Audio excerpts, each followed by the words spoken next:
Olá, gente, tudo bem?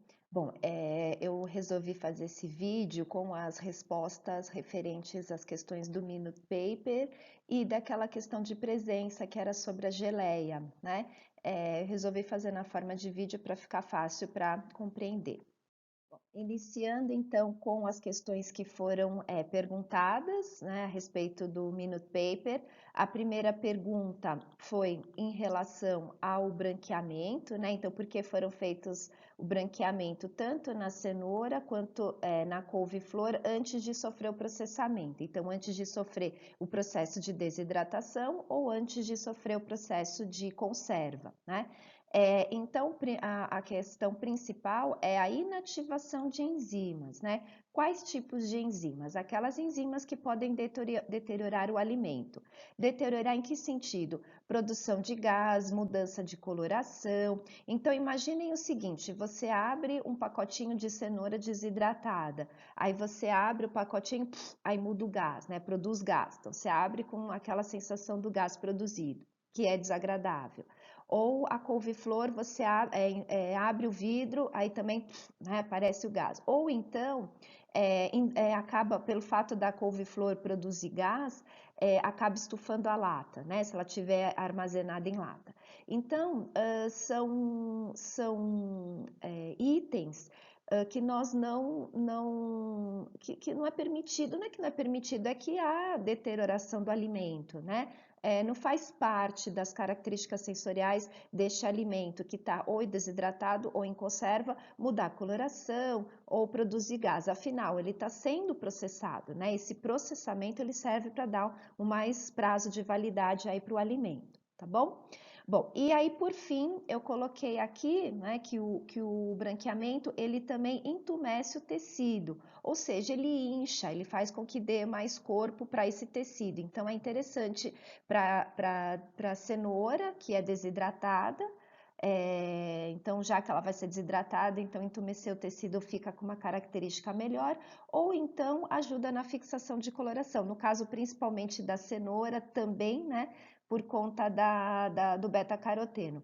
Mas essa questão de entumecer o tecido para a couve-flor também foi bastante interessante, né? Então, vocês fizeram a degustação, então vocês viram a carinha da couve-flor, como é que ficou após o branqueamento. Bom, a segunda questão era relativa ao percentual de água extraída, né, da cenoura após a desidratação. E aí eu pedia para vocês mostrarem os cálculos.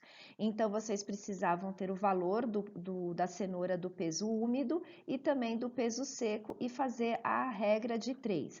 Então, o peso úmido é 100% e o peso seco, que é o que sobrou da cenoura, então a quantidade de água que sobrou, não a quantidade de água, mas a quantidade de alimento mais água que sobrou, deu X. Aí, no caso aqui do exemplo, deu 3,6%. E aí eu vou desconsiderar de 100%, que seria a quantidade de água total. Então, eu desconto de 100%, 3,6%, e aí vai me dar 96%. Então, sobrou aí 96%, sobrou, perdão, né? Foi evaporado 96% de água do alimento, tá bom? Acho que é isso do Minute Paper, então eu vou corrigir e vou mandar para vocês aí, quando eu colocar nota no portal, eu aviso vocês, tá? Sobre a questão de presença. Eu perguntei para vocês em relação à questão das geleias que são produzidas dentre aquelas que não contêm açúcar. Então, vocês aprenderam a importância de se colocar açúcar para a produção da geleia, né? Para montar aquela característica de gel, né? Aquela rede fibrilar e da característica de gel.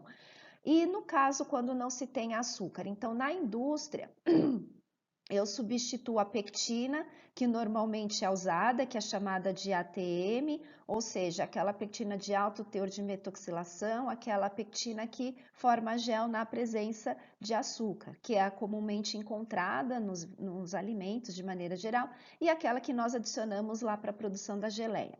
Eu substituo essa pectina por uma pectina especial chamada BTM, é uma extração diferente, industrialmente produzida, né? Então, eu adiciono essa pectina junto com íons de cálcio, então, no caso, posso colocar aí o cloreto de cálcio para produção aí de um gel viscoso para dar característica de geleia. Eu posso também usar em outras preparações, por exemplo, doce de leite, né? Então já vi um doce de leite com esse tipo de pectina, doce de leite dietético, né? Então, aqueles alimentos que são dietéticos que não contêm o açúcar, vale a pena adicionar essa pectina para dar uma característica de gel. Acho que é isso, né?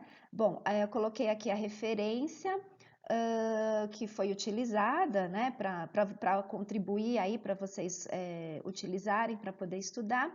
E outra coisa, né, que vocês me disseram, que é importante, acho que discutir. Vocês me disseram, eu coloco tâmara, coloco maçã, então realmente eu posso colocar, mas isso é mais nível artesanal, não industrial. Existem algumas geleias, mesmo industriais, que colocam a maçã. A maçã é uma fruta interessante, né? Porque ela tem aí a sua pectina, que forma aí esse gel, mesmo sem a questão do açúcar.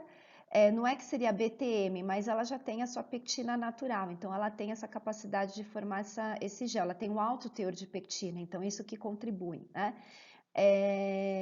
E que mais? E não, eu não posso só não colocar desculpa, não colocar o açúcar e substituir pelo adoçante. Então, muitos falaram, eu simplesmente coloco o edulcorante, né? O edulcorante é simplesmente para dar sabor, para deixar o sabor mais doce, mas para dar a característica de gel, se eu não colocar uma pectina diferenciada, não vai formar aí a característica da geleia.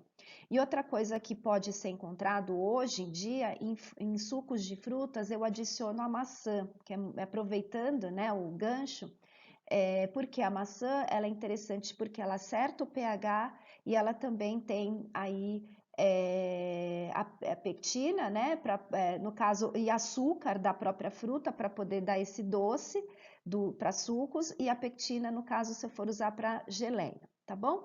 Acho que é isso, gente. Espero aí ter